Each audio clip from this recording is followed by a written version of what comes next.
Você quer estudar com profundidade a história do Egito Antigo e não sabe por onde começar?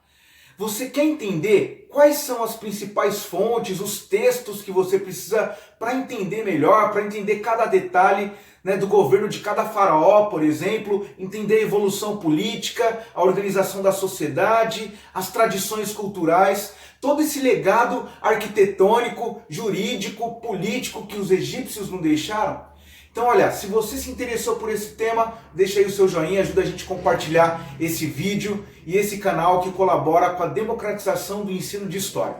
Eu sou o professor André Wagner Rodrigues e hoje você vai conhecer as fontes clássicas e arqueológicas do Egito Antigo. E olha, gente, para te falar quais são os primeiros passos que a gente tem que dar para se aventurar ao estudo mais profundo dessa civilização, é importante você saber que existe dois conjuntos de fontes. O primeiro conjunto é chamado de fontes clássicas. É tudo que nos legou os historiadores mais antigos que tiveram a oportunidade de aprender com os egípcios. E aí eu cito dois gregos e um próprio egípcio para você. Hecateu de Mileto, que viveu no século VI a.C., e Heródoto de Alicarnasso, que viveu no século V a.C., tiveram a oportunidade de estudar o Egito mais de perto. Fizeram viagens e registraram tudo em documentos, isso tudo. E lógico que, para falar de fonte clássica, a principal vem de um sacerdote egípcio, ou seja, uma pessoa que estava entranhada na administração pública do faraó Ptolomeu.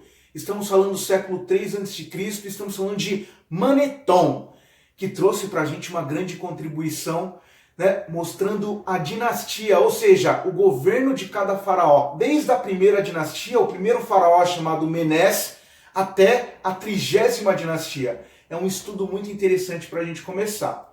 Mas também existem as fontes arqueológicas, ou seja, tudo que nos sítios arqueológicos de várias cidades do Egito, de tempos em tempos, vem à tona. Ou seja, os arqueólogos, os historiadores nos ajudam a entender melhor e comparar, unir esses dois conjuntos de fontes. O que é descoberto até hoje no Egito serve para que a gente tenha a base e que a gente reflita sobre essas fontes clássicas para ver os pontos de conexão, os pontos de diferença nessas fontes. Então é importante estudar tudo isso.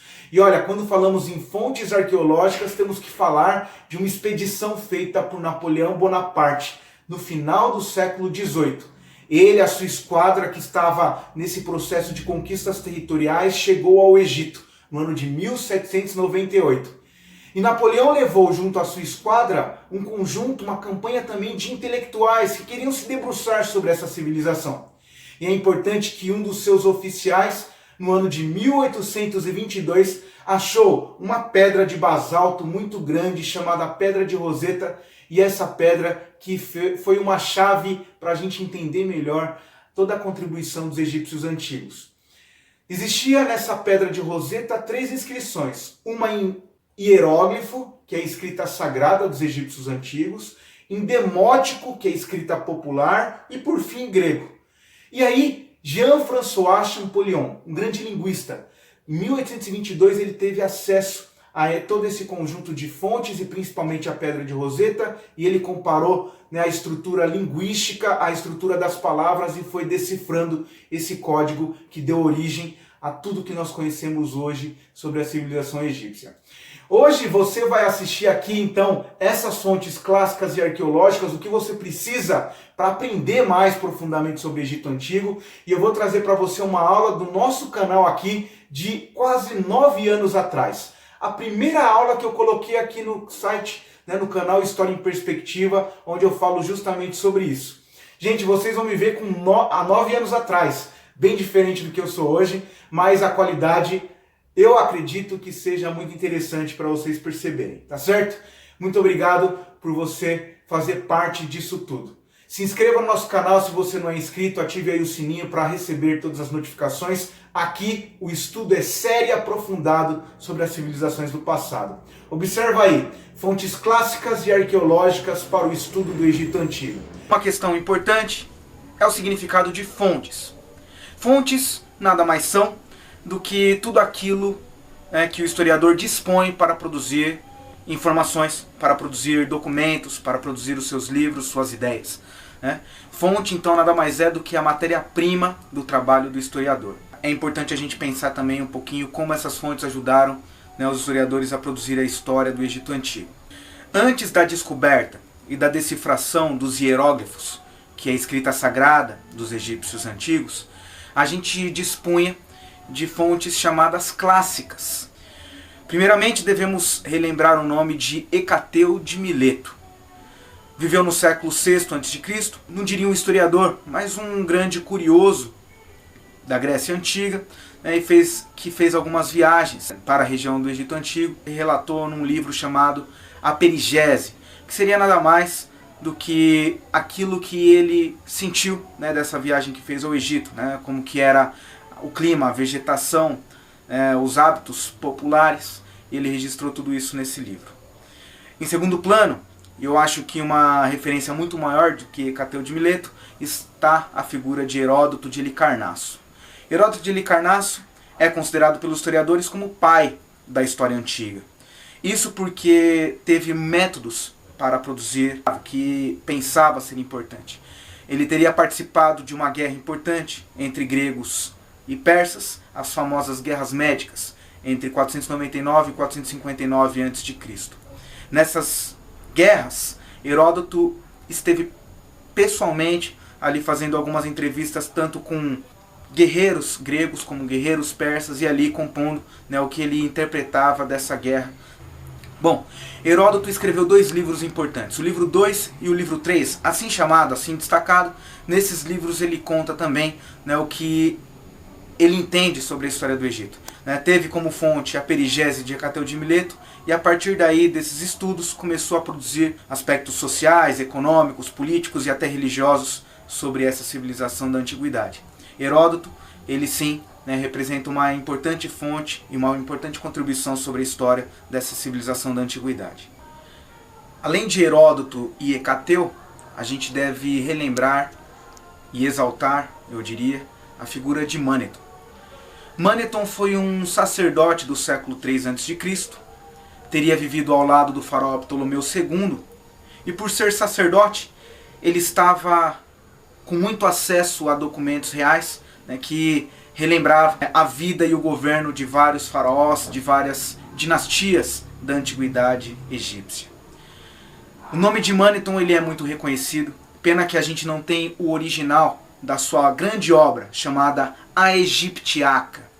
Nessa obra, ele teria falado do governo, dos faraós desde a primeira dinastia até a 30ª dinastia, contabilizando mais de 1000 faraós, o governo de cada um, a história de cada um. Imagina, do ponto de vista histórico, a validade e a contribuição desses documentos para a história da humanidade.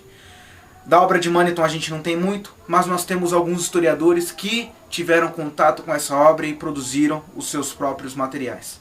Dentre eles, o historiador Flávio Joséfo produziu um livro chamado A História do Povo Hebreu, muito consultado, muito prestigiado entre os historiadores da antiguidade, assim como Deodoro de Sicília e também Júlio o Africano.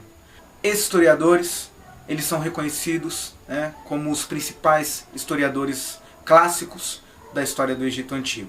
Até o século XIX, para termos uma ideia, não se produzia a partir de outras fontes a não ser as clássicas, utilizando também, lógico, e sobretudo também a fonte bíblica. A Bíblia, como sabemos, é uma importante fonte da história do passado. Até o século XIX, as fontes por excelência para narrar a história do Egito Antigo eram as fontes clássicas. Porém, no ano de 1871, Napoleão Bonaparte realizou uma expedição militar até o continente africano, e essa expedição teve a colaboração de alguns artistas, alguns intelectuais, que puderam relatar tudo aquilo que era encontrado dessa civilização antiga. O Egito, ele entrou numa nova fase. Um novo olhar se lançou sobre o Egito Antigo. Os artefatos arqueológicos que eram descobertos nessas expedições militares revelaram ao mundo ocidental várias curiosidades e novas interpretações sobre a história do Egito. E é sobre isso que vamos falar agora. Essa obra, Descrição do Egito, do barão Dominique Vivant Denon, representa a primeira página do novo olhar sobre a história do Egito Antigo. A chamada egiptologia é uma ciência recente na história da humanidade. Aproximadamente 150 anos nós temos essa nova ciência. Essa obra representa um salto qualitativo sobre as interpretações das fontes clássicas. Vários artefatos e vestígios arqueológicos foram encontrados e a interpretação desses vestígios foram imprescindíveis para essa nova visão que se lança sobre a história do Egito. À esquerda está a famosa Pedra de Palermo. Esse nome é justamente porque essa pedra se encontra hoje no Museu Italiano de Palermo. Foi encontrada na expedição de Napoleão Bonaparte e, como podemos ver, está dividida em pelo menos 6 partes. Cada parte representa o governo de uma dinastia faraônica. Nós temos aí as 5 primeiras dinastias contadas nessa pedra. Lógico, a partir da escrita hieróglifa, que era a escrita sagrada dos egípcios antigos. Essas informações encontradas na Pedra de Palermo foram imprescindíveis para comparar com o que era já conhecido nas fontes clássicas. À direita, nós temos o famoso Papiro de Turim, e esse nome justamente porque está no Museu Italiano de Turim. Esse documento ele também é importante no estudo do Egito Antigo, porque traz informações sobre a cronologia, isto é, o tempo de governo de cada faraó. O Papiro de Turim foi importante para também datar os períodos de governo de cada faraó no Egito Antigo. Esses 2 dados, essas 2 fontes arqueológicas, foram importantes para trazer novas informações sobre a história do Egito na Antiguidade. Talvez o mais importante artefato encontrado é a famosa Pedra de Roseta. Foi encontrada na cidade atual de El Rashid, no norte do Egito. À direita, nós estamos vendo o artefato que foi encontrado. Dividido em 3 partes, traz inscrições em 3 línguas diferentes. Acima, em hieróglifo. Abaixo, em demótico, que é a escrita popular do Egito. E abaixo, na língua grega. À esquerda, você pode ver como seria a Pedra de Roseta em seu tamanho original, segundo os especialistas modernos. Essa pedra ela teria cerca de 762 quilos, com dimensões aproximadas de 114 centímetros de altura, 72 de largura e 28 de espessura. Essa Pedra de Roseta foi fundamental na decifração dos códigos de linguagem dos egípcios antigos, justamente porque há como comparar a escrita dos egípcios com a língua grega. O principal nome nessa decifração dos hieróglifos egípcios é o francês Jean-François Champollion, um grande linguista do início do século XIX. Champollion ele teria se debruçado como grande conhecedor do Egito e de algumas línguas antigas sobre os hieróglifos e após 20 anos de árduos estudos conseguiu decifrar a escrita egípcia antiga. Como você pode ver na inscrição em egípcio antigo, está o nome de Ptolomeu V, que era o faraó quando foi talhada a famosa Pedra de Roseta. E a partir daí, com outros estudos, conseguiu aos poucos decifrar todos esses códigos de linguagem. Essa foi a nossa primeira aula sobre o estudo do Egito Antigo.